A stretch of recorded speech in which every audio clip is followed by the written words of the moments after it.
This week is Banned Books Week, so let's talk about all the books we're not allowed to talk about.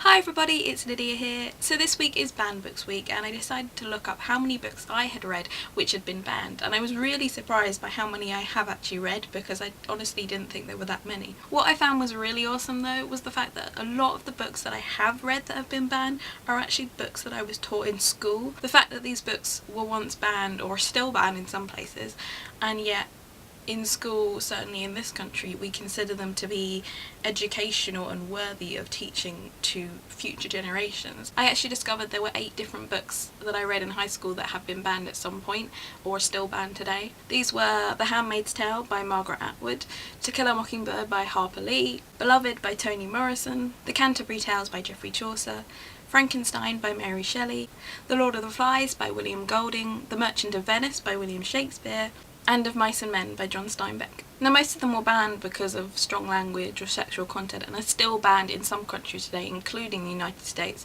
They don't teach them in schools because of sexual content and all that jazz, even though we find it absolutely fine in this country to teach it, so what's that about? I found it quite interesting in particular that Frankenstein was banned, because it's apparently banned because it teaches, it's not so much banned but it's kind of frowned upon by Christian groups, because apparently it teaches kind of false ideas about Christianity, and they consider it to be unethical basically. And yet when you read Frankenstein, it's not like you're reading about a book that says yes, you should go and bring people back to life. It's not saying that, it's saying that that's completely wrong and that you shouldn't do that. So that reason completely baffled me, and I just find that kind of totally ridiculous.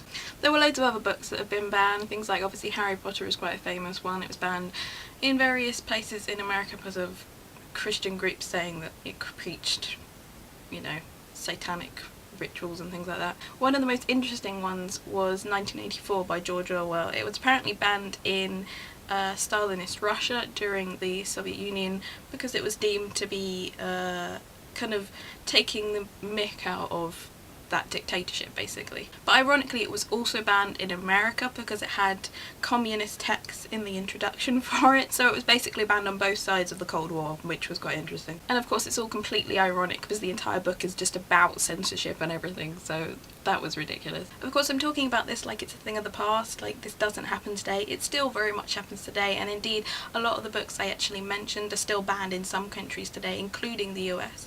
Thankfully, I'm quite happy to hear that there are no books, as far as I'm aware, that are banned in this country. The only one that I think has actually been banned in the past kind of couple of centuries was Ulysses, which was for sexual content, and I think that was quickly kind of overridden and it's no longer the case. That said, books are still banned in some ways in this country. Earlier this year the government decided it was a brilliant idea that people who are in prison aren't allowed to be sent books by their friends and family. This isn't just talking about extremist books or preaching a kind of hatred of government or anything like that. It's literally every single book. They're not allowed to receive any single book from outside, from their friends and family. They are literally only allowed to get books from the prison libraries, which is restricted and doesn't have a massive kind of range of books. Now I just found this all completely ironic because the fact is that in this country we are always preaching that young people should read, children should read, because it's a great way of development and kind of forming your own opinions and ideas. And yet here we are and we're banning people who literally need reforming and everything like that, and books are the best place to start. Why are we not letting these people read books? It's totally ridiculous. Sorry if this video got a little bit heavy today, I didn't mean it to, I just kind of get a bit annoyed about these kind of things and they kind of, you know, bubble up. I promise I will have a much more happy and lively video tomorrow, so look forward to that and I will see you then.